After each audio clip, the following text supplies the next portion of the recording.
پاکستان سے تعلق رکھنے والے یوٹیوبر عادل راجہ اور بریگیڈیئر راشد نصیر کے مابین برطانیہ کی عدالت میں ایک کیس تھا، اس کی سماعت مکمل ہو چکی ہے۔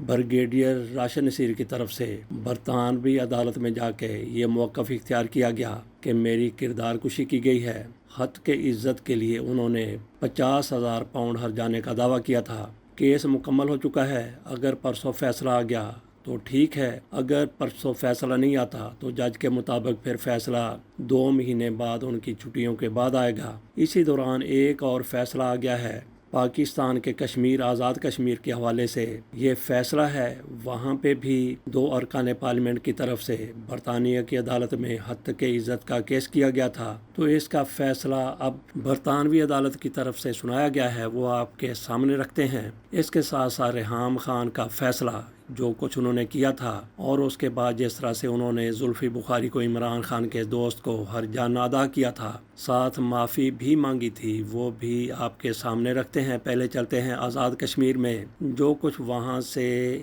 لندن گیا، لندن سے جو فیصلہ آیا اس طرف۔ ڈان نیوز کی یہ خبر ہے اور اس میں ابہام بہت کم ہوتا ہے۔ عمومی طور پر انگلینڈ اور ویلز کی ہائی کورٹ نے کشمیری نژاد معروف یوٹیوبر کو 2 منتخب نمائندوں کو سنگین، بے بنیاد اور نقصان دہ الزامات لگانے پر 2,60,000 پاؤنڈ سے زائد جرمانہ ادا کرنے کا حکم دیا ہے۔ حد کے عزت کے اس مقدمے کے سیاسی اثرات برطانیہ اور پاکستان دونوں میں محسوس کیے گئے۔ ڈان کی رپورٹ میں کہا گیا ہے کہ 7 سے 9 جولائی تک جاری رہنے والے اس مقدمے میں جسٹس ہیتر ولیمز DBE نے فیصلہ سنایا، جس میں یوٹیوبر ابرار قریشی کو ان کی مشہور گورکھ دھندا پروگرام کی 2 ویڈیوز کے سلسلے میں حد کے عزت کا مرتکب قرار دیا گیا۔ یہ ویڈیو 1 نومبر 2021 کو مختلف سوشل میڈیا پلیٹ فارم پر نشر کی گئی تھی۔ پاکستان پیپلز پارٹی کے علاقائی صدر اور آزاد کشمیر کے رکن اسمبلی چودھری محمد یاسین اور ان کے بیٹے چودھری عمار یاسین، جو کابینہ کے رکن بھی ہیں، انہوں نے لندن کی کنگز بینچ ڈویژن میں یہ مقدمہ دائر کیا تھا۔ ان کا موقف تھا کہ ان ویڈیوز نے ان کی سیاسی اور ذاتی ساکھ کو شدید نقصان پہنچایا ہے۔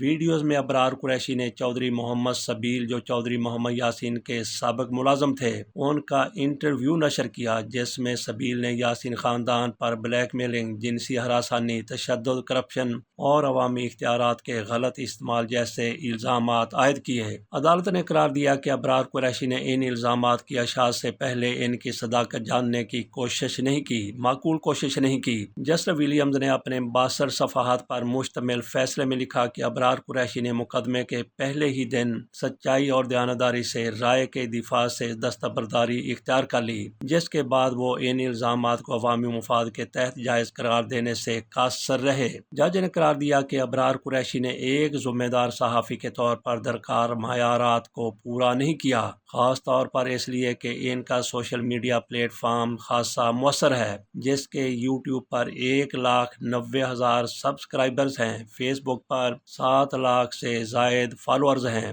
عدالت کے مطابق ابرار قریشی کی طرف سے یاسین خاندان کا موقف نہ لینا اور الزامات کی بنیادی چھان بین بھی نہ کرنا انتہائی غیر ذمہ دارانہ اقدام تھا۔ جج نے کہا کہ ان الزامات سے خاص طور پر دعوے داران کے پاکستان اور برطانیہ میں کشمیری کمیونٹی میں عوامی کردار کے تناظر میں ان کی ذاتی اور پیشہ ورانہ ساکھ کو سنگین نقصان پہنچا۔ ویڈیوز میں اختیار کردہ با اختیار لہجہ، بار بار الزامات دہرانا اور ان پر سوال نہ اٹھانا، ان تمام عوامل نے ناظرین کو یہ یقین کرنے پر مجبور کیا کہ یہ الزامات سچ ہیں۔ اگرچہ عدالت نے تسلیم کیا کہ بعض اوقات دعوے داروں نے اپنے نقصان کو بڑھا چڑھا کر پیش کیا، لیکن مجموعی طور پر سنگین نقصان کے قانونی معیار کو واضح فرق کے ساتھ پورا کر لیا گیا تھا۔ عدالت نے ہر دعوے دار کو 1,30,000 پاؤنڈ ہرجانے کے طور پر دینے کا حکم دیا، یعنی ہر دعوے دار کو یہ 1,30,000 پاؤنڈ ادا کریں گے، جن میں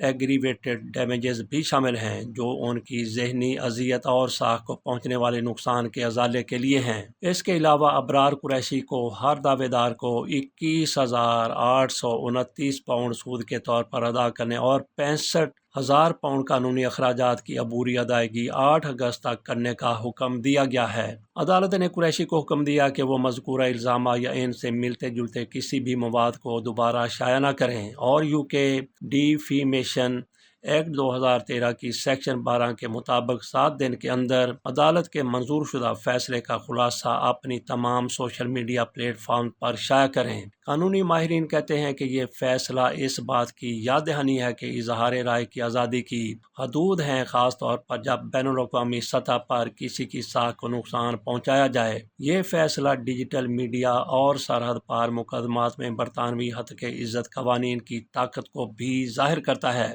فیصلے کے بعد مظفر آباد میں مختصر گفتگو کرتے ہوئے چودھری محمد یاسین نے کہا کہ ہم اس فیصلے کی سچائی کو احتساب کی فتح کے طور پر خوش آمدید کہتے ہیں۔ جہاں تک ابرار قریشی کا تعلق ہے، ان کا ابھی تک اس حوالے سے کوئی موقف سامنے نہیں آیا۔ ہم نے بھی ان کے بارے میں یہ ویڈیو کی، اگر وہ اپنا موقف دینا چاہیں تو کمنٹس میں ہمارے ساتھ وہ رابطہ کر سکتے ہیں۔ اب چلتے ہیں ریحام خان کی طرف۔ انہوں نے بھی ایک ایسا ہی الزام لگایا تھا زلفی بخاری پر۔ یہ معاملہ ہے اکتوبر 2021 کا۔ وزیر اعظم پاکستان عمران خان کے سابق معاون خصوصی زلفی بخاری نے لندن ہائی کورٹ میں عمران خان کی سابقہ اہلیہ اور براڈ کاسٹر ریحام خان کے خلاف ہتک عزت کا مقدمہ جیت لیا۔ ان دنوں یہ عمران خان کے مشیر ہوا کرتے تھے اور پاکستان ہی میں رہا کرتے تھے۔ عمران خان کی حکومت تھی۔ لندن ہائی کورٹ کے فیصلے کے بعد ریحام خان نے زلفی بخاری کو مقدمے کے اخراجات اور ہرجانہ ادا کرنے پر رضامندی ظاہر کر دی اور انہوں نے یہ جرمانہ ادا بھی کر دیا تھا، اور اس کے ساتھ ایک ویڈیو بھی ان کی طرف سے ریلیز کی گئی تھی جس میں ان سے معافی مانگی گئی تھی۔ ریحام خان کو 50,000 پاؤنڈ یعنی 1,16,00,000 روپے بطور ہرجانہ ادا کرنا ہوگا، جو انہوں نے کر دیا تھا۔ یہ ہم اس روز کی خبر آپ کے سامنے رکھ رہے ہیں۔ عدالتی دستاویزات کے مطابق ریحام خان نے ہرجانہ کی ادائیگی کے ساتھ تمام الزامات واپس لینے اور یوٹیوب، فیس بک اور ٹویٹر پر ہتک عزت پر مبنی ویڈیو پوسٹ کرنے پر معذرت کرنے کی حامی بھری ہے کہ وہ معذرت کریں گی۔ انہوں نے کرپشن، اکبرہ پروری اور وسائل کے ناجائز استعمال پر مبنی 3 ٹویٹس کو ری ٹویٹ کرنے پر بھی معذرت کرنے پر اتفاق کیا۔ انگریزی زبان میں لکھے گئے فیصلے میں عدالت نے ریحام خان کو حکم دیا کہ اردو میں ان کی معذرت کے الفاظ کیا ہونے چاہیے، اور ریحام خان نے اس دستاویز کے مطابق فیس بک، یوٹیوب اور ٹویٹر پر اپنی ویڈیو بھی شیئر کر دی تھی۔ ریحام خان نے ایک ویڈیو بیان میں عدالتی فیصلہ پڑھتے ہوئے کہا کہ میں نے 6 اور 7 دسمبر 2019 کو اپنے یوٹیوب چینل، فیس بک پیج اور ٹویٹر پر ایک ویڈیو شائع کی جس میں میں نے اس بات پر زور دیا کہ سید ذوالفقار عباس بخاری، زلفی بخاری، وزیر اعظم پاکستان کے ساتھ مل کر ایک کرپٹ پلان کے تحت نیو یارک میں واقع روزویلٹ ہوٹل کو کم قیمت میں فروخت کرنا چاہتے ہیں۔ یہ الزامات غلط اور جھوٹے ہیں، جیسا کہ میں اب سمجھتی ہوں کہ زلفی بخاری اور روزویلٹ ہوٹل کو بیچنے یا حاصل کرنے کے لیے وزیر اعظم پاکستان کے ساتھ کسی بھی کرپٹ پلان میں شامل نہیں تھے۔ ان تمام چیزوں کی اشاعت پر زلفی بخاری کو کافی تکلیف ہوئی، پریشانی اور شرمندگی کا سامنا کرنا پڑا، جس پر میں ان سے غیر مشروط معافی مانگتی ہوں۔ میں نے ہتک عزت اور قانونی اخراجات کی مد میں رقم ادا کرنے پر بھی اتفاق کیا ہے۔ زلفی بخاری نے ایک ٹویٹ میں لکھا کہ جیت ہمیشہ سچ کی ہوتی ہے۔ عدالت کے حکم پر ریحام خان عوامی سطح پر معافی مانگ رہی ہیں اور جھوٹ بولنے پر ہرجانہ ادا کریں گی۔ ایک دن ہمارے ہاں بھی قانون کا ایسا ہی نظام ہوگا تاکہ جھوٹ اور غلط خبریں چلانے والوں کا بھی محاسبہ ہو سکے۔ جب قانون کی حکمرانی ہو تو یہ نتیجہ نکلتا ہے۔ اگلا اسٹاپ کمشنر راولپنڈی۔ اس سے قبل نومبر جولائی میں لندن کی ایک عدالت نے ریحام خان کے خلاف ہتک عزت کے ایک مقدمے میں زلفی بخاری کے موقف کو درست قرار دیا تھا۔ خیال رہے کہ 6 دسمبر 2019 کو ریحام خان نے یوٹیوب چینل پر امریکہ میں PIA کے ملکیتی روزویلٹ ہوٹل کی فروخت کے حوالے سے زلفی بخاری پر کرپشن کے الزامات عائد کیے تھے۔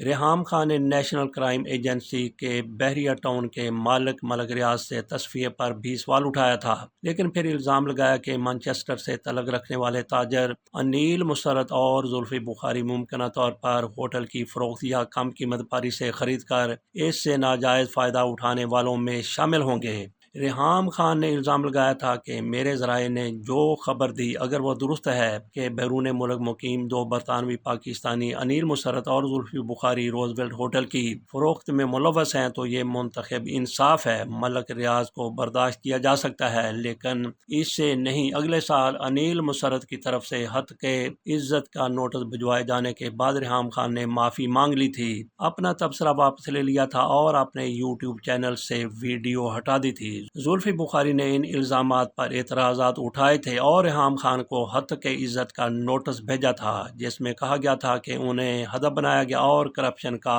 الزام لگایا گیا، اور پھر حتمی طور پر ریحام خان کو جرمانہ ادا کرنا پڑا اور معافی بھی مانگنی پڑی تھی۔ اب چلتے ہیں عادل راجہ اور بریگیڈیئر راشد نصیر کے کیس کی طرف۔ یہ کیس مکمل ہو چکا ہے۔ جج کی طرف سے کہا گیا تھا کہ اس ہفتے کے آخر تک اگر فیصلہ آ گیا تو ٹھیک ہے، ورنہ میں چھٹیوں کے بعد یہ فیصلہ سناؤں گا۔ تو لگتا ہے کہ چھٹیوں کے بعد ہی تقریباً آج سے 1.5-2 مہینے بعد یہ فیصلہ آ سکتا ہے۔ اس میں بھی راشد نصیر صاحب کی طرف سے یہ کہا گیا تھا کہ مجھ پر الزامات لگائے گئے ہیں۔ عادل راجہ نے وہاں پہ کہا کہ میں نے جو کچھ کہا یہ سارا کچھ پبلک انٹرسٹ میں کہا ہے۔ جس طرح سے وہاں پہ گواہیاں ہوئی ہیں، جس طرح سے مقدمہ چلا ہے، مقدمے کا فیصلہ محفوظ کیا گیا ہے، اس میں عدالت کی طرف سے یہ ابھی بتایا جانا ہے کہ کیا عادل راجہ کی طرف سے جو الزامات لگائے گئے تھے وہ پبلک انٹرسٹ میں تھے، وہ پبلک کو بتایا جانا ضروری تھا یا ضروری نہیں تھا۔ تو ان کو بھی 50,000 ہی جرمانہ ہو سکتا ہے اگر الزامات ان پر ثابت ہو جاتے ہیں، راشد نصیر اپنا موقف درست ثابت کر دیتے ہیں۔